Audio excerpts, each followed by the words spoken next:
Who's awkward? It's bullshit. All right, so we'll start from the top. So we'll go top down. James, so go ahead and stand up on your feet here, right? So we understand the position we're trying to get into. We're trying to get in that S. Yeah, if we can all do it, great. If not, I don't mind doing a couple groups, right? But remember, we're thinking tall, so we're getting in a inefficient position to start. Then we say compress or sink, right? And then we can kind of all do that together, right? Heels got a little bit of room off the ground. Knees are slightly bent, right? Eyes are still low and forward. And then fall is just that. So you fall against the wall. You'll catch yourself, right? And then from there, you'll be able to see, okay, I'm a little too high. I'm a little too low. A lot of us look like we would probably benefit from stepping back, right? Where we can really feel that lean and that fall helping us to go forward. And go ahead and pop off if you've held it for a while. Take a couple steps back and just try it from a little longer. Right, a little further away. So that's the objective we want to try and get. Yes, yeah. So the idea is we still want our body angle to be a little lower than that 45 degrees, because you imagine, right, coming out of that 40 start, coming out of that sprinter start, we're going to want to be pretty low in it anyway. So we might as well work and get strong in that position before we start moving through. All right, next thing, if you want to try, go ahead and add that knee to start, right? So as soon as those hands hit the wall, so still go through the same tall, sink, and fall, and then you'll catch yourself on the wall. As soon as the hands go on the wall, that knee will come up, right? So that's a little rhythmic, that's a little more athletic. And then again, personal preference, I'll always say to soften that back knee, because I still want the athlete to be able to drive through that leg before it comes back up. I want him to be able to put some force into the ground. All right, so we can fall against the wall. As soon as our hands hit the wall, knee can come up, and then we can start cueing 1, 2, and 3 counts from there. All right, so when you're there, go ahead and do a couple, 2, 3 counts, right? Some rapid fires where the focus is keeping your shins low and the knees going forward, as opposed to thinking knee up to the hip, right? Again, it takes a little long for our heel to cycle all the way up and finish with a high knee before we're into our top speed. So we want to think forward knees as much as possible. All right, so from here, we can take it to the ground, right? And this one's going to be a little tougher. Always suggest kind of starting a little closer, right? So we pop up and don't feel like we're worried about catching ourselves. So basically, toes are going to be into the ground. Shoulders are going to be right there just over the knees. And you're going to pop up, and as you're falling towards the wall, you'll catch yourself, right? Again, it'll be a little more aggressive, right? But you'll catch yourself. You'll still feel that position, that squiggly line position, that S position, right? And then from there, you'll be able to work through some 1, 2, and 3 counts. So go ahead and give it a shot. If you feel good doing that, popping yourself up into the wall. That's it, Ryan. Good, Dale. Is it pop and then hands? Or Yeah. So it all kind of happens together, right? So the knees will come off the ground.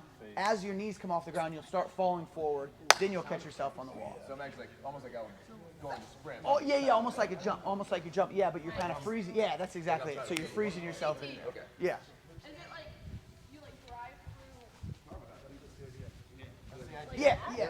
Yeah, exactly right. So you're pushing up through your toes, right? And then as you're falling forward, you're then able to stabilize and brace real quick as your ankles are staying flexed right there.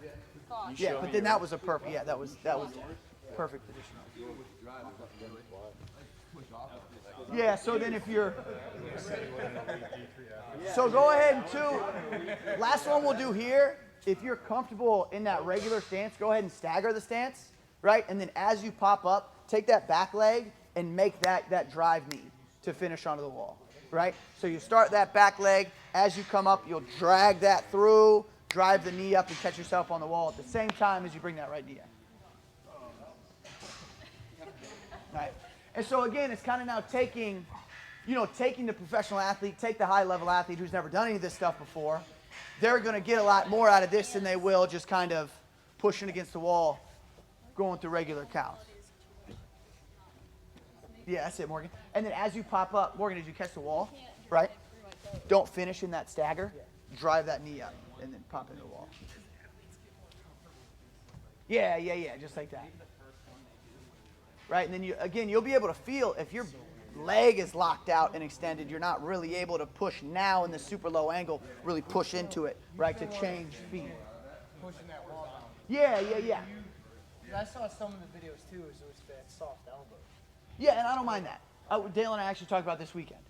Because if we're trying to catch ourselves against the wall, right, I'm not sure I'm trying to drive into it with super locked out arms. Right? So I coach kind of however you catch yourself, as long as your eyes are down here, right? When you're catching, they can be wherever you need them to be, right? So yeah, locked out arms isn't really a. You see this change in the sprinter stance at all? Like the, Say it again. The foot placement on the sprinter stance. Do you see this and how they're comfortable popping off the ground to the wall, changing where their feet are and their forward stance? Yeah, and so that's we had the conversation last week. Again, kind of same idea, right? You wouldn't start. Yeah. If you start coaching an athlete, you say, all right, get in a comfortable position, run out of a 40. You know, they might be, right, we've all seen kind of, or like this one, right? We saw this one this weekend, right? And it's like, okay, well, try to pop up from that, right? And then you're not going to be able to do that, right? So feet have got to be a little closer, and you'll get kind of in that position where they'll feel comfortable starting. Yeah. And then they'll just naturally get there to be able to pop up and go from there. Yeah, so two things. One, I always get right back here. I'll literally walk them through the steps of setting the 40 stance. Right. And then they set their feet, and then... Exact same thing. What's going on? But even too, like even to have my feet here didn't feel as explosive as even a little bit closer. Yeah. You know, so I think I would even adjust that. Right, and you might. Yeah. Right, and it's just like whatever feels comfortable, however you take the reps. Right. You know, and that's what it takes. It takes time to figure that out. Yeah. But I've had more success instead of saying, because I remember when I was training for pro days and stuff, it was okay, half foot and then turn to the side.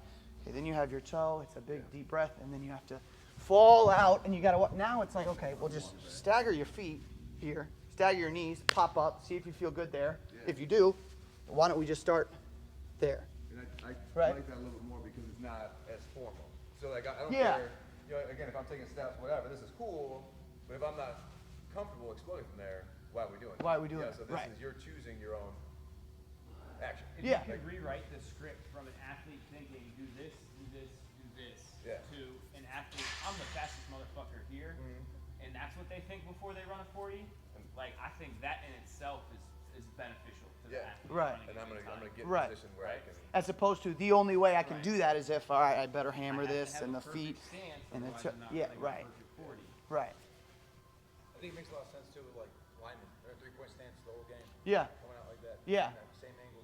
right, Maybe more D line and O line, but yeah, because they're kind of diving. all game long. You know, and so like this is really just to give us more options of what to do when it comes to accelerating, right? And it's like if you're super comfortable in teaching it one way and you feel like it's the most beneficial way to do it, like I'm not saying everything should change to do this. I'm just saying there are some options that we have now. You know, I say some of us who've been doing it, like we have more options now than just doing that. And we've gotten a really good response from the athletes on it. So I think it's a good thing just to try, you know? And I know we kind of progressed all our stuff. So it's like, all right, well, do you start intermediate kids here? And I don't see why not, right? Why we wouldn't, if that is what we're trying to get into, like, why don't we just start them young, trying to figure that out, and then feel in those positions, right?